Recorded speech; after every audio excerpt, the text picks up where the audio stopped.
Hello everyone, welcome to Saibavi creation. இன்னைக்கு நம்ம சேனல்ல ரொம்பவே சூப்பரான ரொம்பவே டேஸ்டியான ஒரு டெசர்ட் ரெசிபி தான் பார்க்க போகிறோம். Italian famous tiramisu recipe.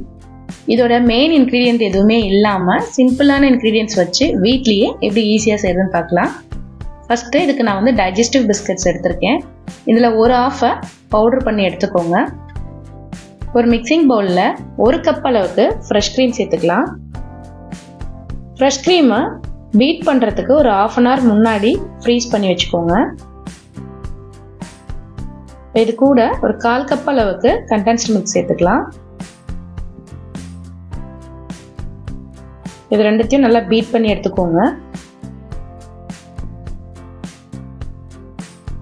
இது கூட கொஞ்சமாக வெனிலா எக்ஸ்ட்ராக்ட் சேர்த்து திரும்பவும் பீட் பண்ணுங்க. ஆக்சுவலி இதோட மெயின் இன்க்ரீடியன்ட் பார்த்தீங்கன்னா மாஸ்கர்போனே சீஸும் லேடிஸ் ஃபிங்கர் பிஸ்கட்டும் தான். இது ரெண்டுமே இல்லாமல் நம்ம இன்னைக்கு சிம்பிளாக வச்சு பண்ணிகிட்ருக்கோம்.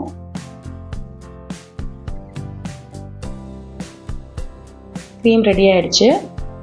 அடுத்ததாக ஒரு பவுலில் 2 ஸ்பூன் போல் காஃபி பவுடர் சேர்த்துக்கோங்க. இது கூடவே 1.5 ஸ்பூன் போல் சுகர் சேர்த்துக்கலாம்.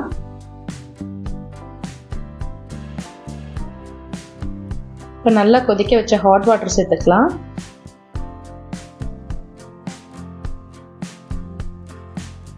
பிஸ்கட் டிப் பண்ணுற அளவுக்கு தண்ணி சேர்த்துக்கோங்க. இப்போ நல்லா சர்க்கரையை கலந்து விட்டுருங்க. இப்போ நம்ம எதில் வந்து லேயர் பண்ண போகிறோமோ ஃபஸ்ட்டு ஒரு பிஸ்கட் எடுத்து டிப் பண்ணி நான் வந்து கப்பில் தான் லேயர் பண்ண போகிறேன். ஸோ அந்த கப்பில் ஃபஸ்ட்டு பிஸ்கட் வச்சுக்கலாம்.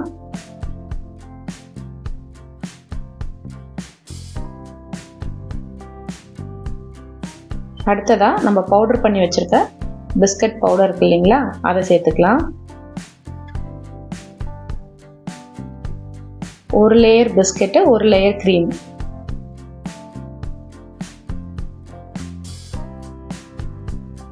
இதுக்கு மேலே கொஞ்சமாக காஃபி டெகாஷன் ஆட் பண்ணிக்கலாம்.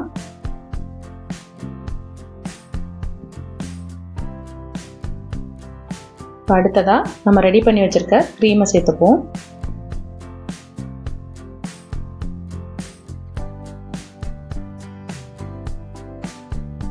இதுக்கு மேலே திரும்பவும் அடுத்த லேயருக்கு பிஸ்கட் சேர்த்துக்கலாம்.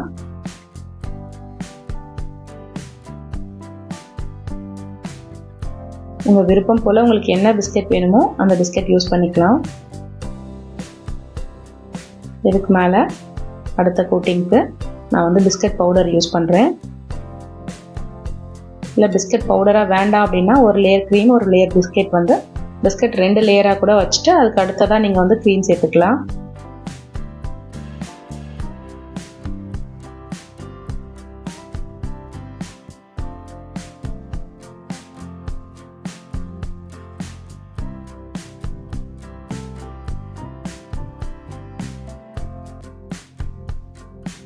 இப்போ ஃபைனலாக திரும்பவும் க்ரீம் ஆட் பண்ணிக்கலாம்.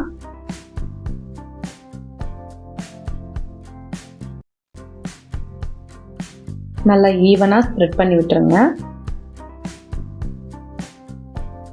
ஃபைனலாக முடிஞ்சதும் இதை வந்து ஃப்ரிட்ஜில் 2 to 3 ஹவர்ஸ் வந்து ஃப்ரிட்ஜில் வச்சு எடுத்துருங்க.